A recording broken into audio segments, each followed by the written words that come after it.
Halo teman-teman, salam sehat untuk kita semua ya. Saya Ketua Kelompok dari Hesal Not Undercommand dari Akademi Maritim Nasional Jakarta Raya dengan mata kuliah P2TL, dosen pengampu Ibu Rini Megawati.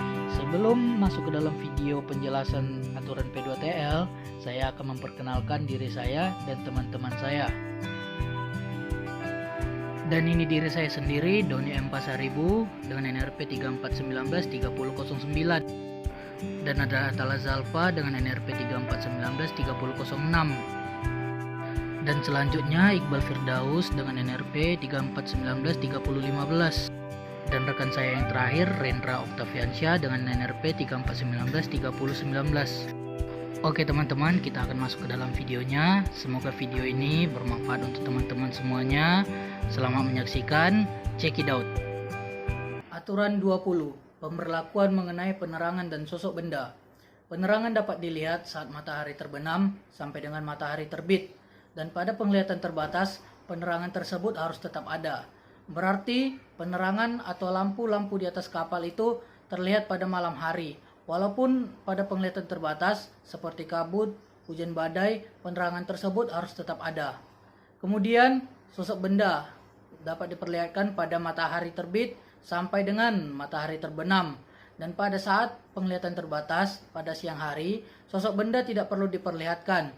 Berarti sosok benda itu seperti bola-bola, bola ketupat ataupun silinder dapat diperlihatkan pada siang hari. Dan waktu pada penglihatan terbatas, sosok benda itu tidak perlu diperlihatkan. Aturan 21. Definisi dari aturan 21, bagian A, penerangan tiang. Berarti penerangan putih yang ditempatkan di sumbu membujur kapal memperlihatkan cahaya tidak terputus-putus yang meliputi busur cakrawala 225 derajat dan dipasang sedemikian rupa sehingga memperlihatkan cahaya dari arah lurus ke depan sampai 22,5 derajat di belakang arah melintang di kedua sisi kapal.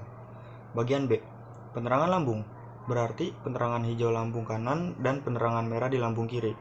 Masing-masing memperlihatkan cahaya tidak terputus-putus yang meliputi busur cakrawala 112,5 derajat dan ditempatkan sedemikian rupa hingga memperlihatkan cahaya dari arah lurus ke depan sampai 22,5 derajat di belakang arah melintang di masing-masing sisinya. Bagian C, penerangan buritan. Berarti penerangan putih yang ditempatkan sedekat mungkin dengan buritan memperlihatkan cahaya tidak terputus-putus yang meliputi busur cakrawala 135 derajat dan dipasang sedemikian rupa hingga memperlihatkan cahaya 67,5 derajat dari arah lurus ke belakang di masing-masing sisi kapal. Bagian D, penerangan tunda. Berarti penerangan kuning yang mempunyai sifat-sifat khusus yang sama dengan penerangan-penerangan buritan yang didefinisikan dalam paragraf C. Bagian E, penerangan kedip. Berarti penerangan yang berkedip-kedip dengan selang waktu teratur dengan frekuensi 120 kedipan atau lebih setiap menit. Bagian F, penerangan keliling. Berarti penerangan yang memperlihatkan cahaya tidak terputus-putus yang meliputi busur cakrawala 360 derajat. Nah, tadi kita telah membahas tentang sebuah aturan nomor 21. Sekarang mari kita bahas tentang aturan 22. Apa sih aturan 22 tersebut? Yaitu jarak tampak penerangan. Nah, penerangan-penerangan yang ditentukan di dalam aturan ini harus memiliki kekuatan cahaya sebagaimana kekuatan cahaya tersebut sesuai terperinci dalam lampiran nomor 8 seksi 8 seksi 8 lampiran nomor 1 dengan batas yang bisa di jarak maksimum. Nah, untuk kapal yang panjangnya lebih dari 50 meter sampai 50 meter lebih, yaitu penerangan tiang tingginya luas jangkauan penerangan tiang itu 6 mil, penerangan lambungnya kanan kiri 3 mil, penerangan tunda ketika kapal itu ditunda seluas 3 mil, penerangan keliling merah putih seluas 360 derajat jangkauannya itu sebanyak 3 mil. Nah, sekarang panjang kapal yang 12 meter lebih dan kurang dari 50 meter, yaitu penerangannya tiang itu seluas 5 mil kecuali yang panjangnya kurang lebih dari 20 meter yaitu 3 mil, penerangan lambung 2 mil, penerangan buritan 2 mil, penerangan tunda 2 mil, dan penerangan keliling putih merah kuning itu seluas 2 mil. Nah, untuk sekarang kapal yang lebih pendek daripada 12 meter, yaitu kapal yang 12 meter kurang, yaitu kapal-kapal kayu atau kapal-kapal nelayan seperti itu kalau kapal-kapal yang berada di Sunda Kelapa.